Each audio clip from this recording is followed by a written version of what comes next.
하나님께 가까이함이 내게 복이라 하는 지하에서 오늘 말씀을 우리 함께 상고하며 은혜를 나누고자 합니다. 이 시편 기자의 이 번민과 고민하는 내용이 아주 세세하게 이렇게 잘 표현되어 있는데 꼭 나의 모습을 보는 것 같은 생각이 들 정도로 그렇게 아주 정감 있는 필치로 이렇게 써 내려가고 있구나 하는 그런 생각이 들었습니다. 오늘 이 시편의 결론이 뭡니까? 이게 보니까 하나님께 가까이함이 내게 복이라. 하나님께 가까이함이 내게 복이라. 그렇게 분명하게 선언을 했습니다. 왜 하나님께 가까이함이 내게 복이다라고 그렇게 얘기했을까? 도대체 하나님께 가까이하면 내게 복이 된다는 말이 뭔가? 그건 앞에 있는 내용을 우리가 살펴보면 금방 드러납니다. 왜 이 시편 기자로 하여금 하나님께 가까이 하게 만들었을까? 그렇게 생각해 보면 모든 문제가 쉽게 풀립니다. 왜 하나님께 가까이 가도록 만들었을까요? 보면 내가 선을 행하지만 나는 거의 미끄러질 뻔했다. 미끄러져서 그냥 엎어질 뻔하는 그런 모습으로 참 아슬아슬하게 살아가고 있는데 이 악인들은 너무 형통하다는 거예요. 잘 먹고 잘 살고 너무너무 형통하게 사는 모습을 보면서 질투가 일어날 정도로 이 악인들은 잘 사는 거예요. 그들은 죽을 때도 고통 없이 죽고 힘이 강건하고 시험 당할 때에도 그들은 고난이 없어 보입니다. 재앙도 그들에게는 없습니다. 그러니까 그들은 이 세상 악을 저지르며 살면서 아주 그냥 교만하기 짝이 없게 살아요. 교만을 자랑하듯이 목걸이처럼 그렇게 그들의 삶 속에 줄줄 그렇게 늘어뜨리며 살고 있는 그런 모습들을 보는 거예요. 온통 그냥 너무너무 많이 먹어가지고 뭐 눈이 튀어날 정도로 그렇게 보이는 거예요. 그들이 그냥 걷어들이는 그 소득을 보면 이게 너무너무 그냥 마음의 소원보다도 더 많이 걷어들이고 있는, 그러면서 사람들을 능욕하고 악하게 말하고 거만하기 짝이 없어 보이고 그들의 입은 하늘에 두고 그냥 혀는 땅에 두루 다니는도다. 그냥 번지르하게 말 자랑하면서 그렇게 사는 모습을 여기 얘기하고 있어요. 여러분, 참 마음이 요동하지 않겠어요? 나는 선을 행하며 사는데 오히려 나는 미끄러져가지고 그냥 엎어질 지경까지 이르렀는데 선을 지킨다고. 근데 악을 저지르며 사는 사람을 보면 이건 도대체 이게 하나님이 계시는 건 맞나? 이런 하나님이 정말 나의 하나님이라면 내가 그 하나님을 도대체 어떻게 섬겨야 되겠나 할 정도로 이 악인들은 너무너무 지금 요란하게 살아가고 있는 모습을 보니까 이게 견딜 수가 없다는 거예요. 또 오늘 말씀에 보면 고난도 재앙도 없이 살아가면서 그의 소득이 너무너무 많은 그런 악인들의 모습을 보면서 참 괴롭기 짝이 없는데 이 악인들은 한술 더 떠가지고 내가 이렇게 악하게 살아가는 모습을 하나님이 어찌 알겠느냐. 응? 지존자에게 지식이나 있겠느냐? 지식이 있다면 어찌 나같이 이렇게 교만하게 살고 그냥 이렇게 사람들 무시하면서 살아가고 있는데도 왜 나에게 이렇게 평안함이 있고 복이 넘치도록 그냥 놔두겠느냐. 이런 식으로 지금 하나님을 정면으로 무시하고 욕하기 그지없는 모습으로 살아가고 있습니다. 그러니까 이 기자는 그러는 거예요. 내가 내 마음을 깨끗하게 하고 내 손을 씻어서 내가 무죄하다. 나는 정말 하나님 앞에 이렇게 거룩한 모습으로 살아가는데 어떻게 저렇게 악한 일을 저지르고 교만하기 짝이 없는, 심지어는 하나님을 정면으로 거스르며 하나님을 무시하고 욕하는 그런 지경에까지 그냥 놔두고 계시는 건가 하는 그런 의구심이 드는 거예요. 그러다가 이 갈등을 이 시편 기자가 이렇게 얘기합니다.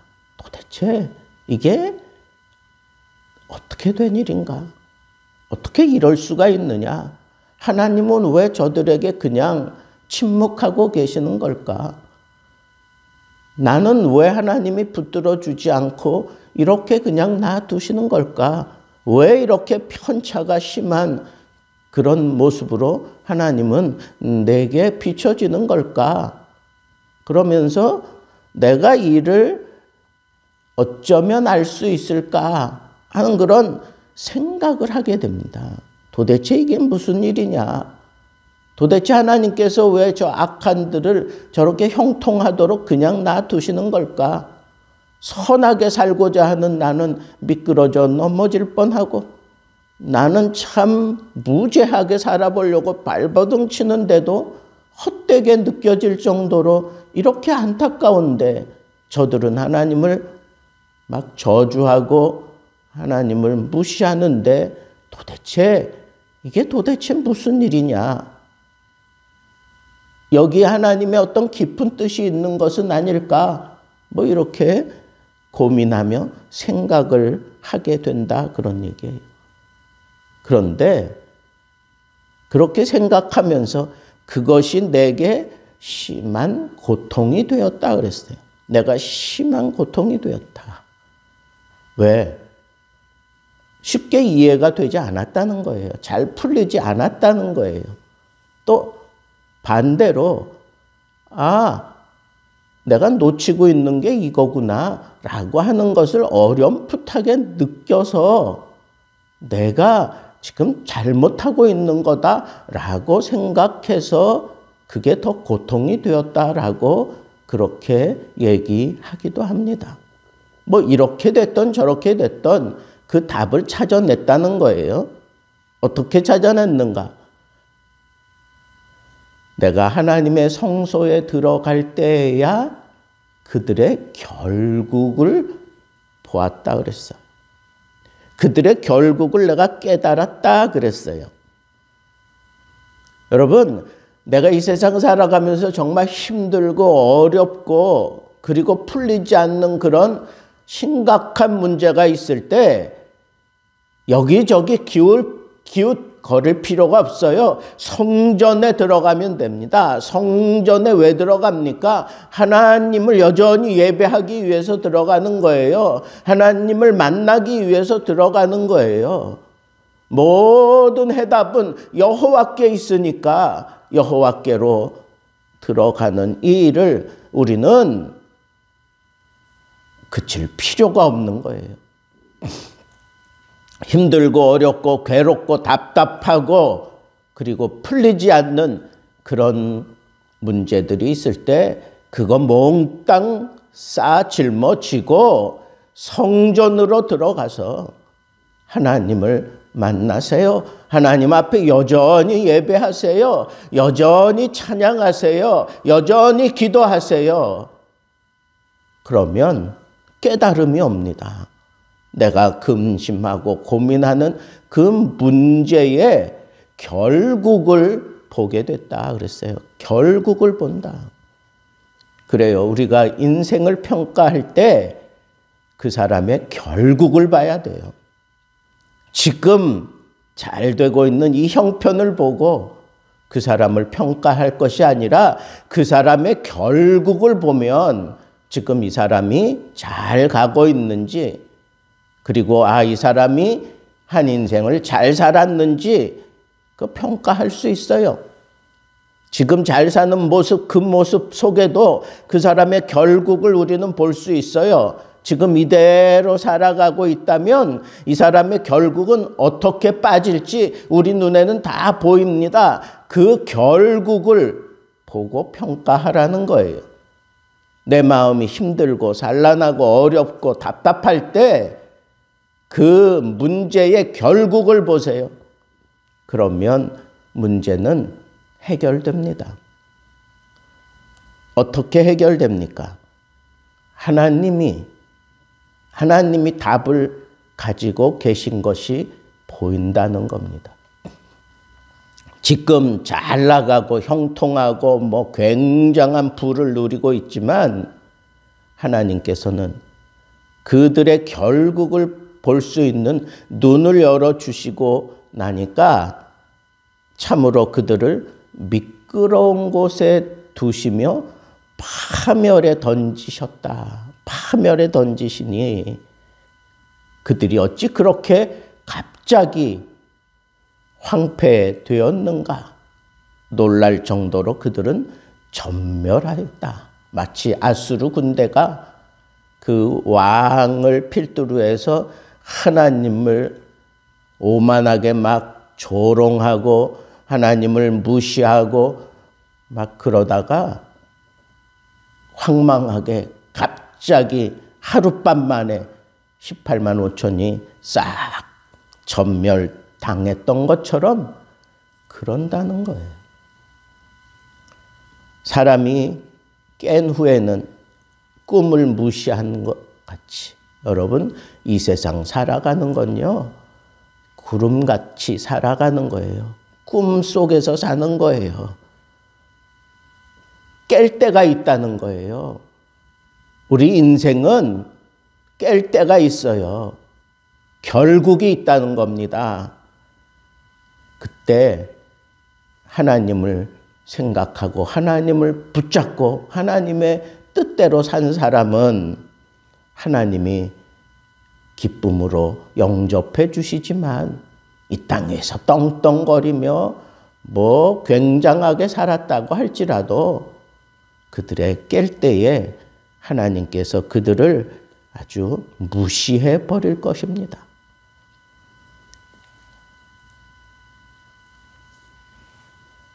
이 세상 살아가면서 황망스럽게 갑자기 돌연히 사고를 당하고 그렇게 하나님의 심판을 받는 그런 아슬아슬한 삶을 살아가고 있는 것이 이 세상이 말하는, 이 세상이 보장하는 그런 부귀와 영화와 권력과 화려함입니다.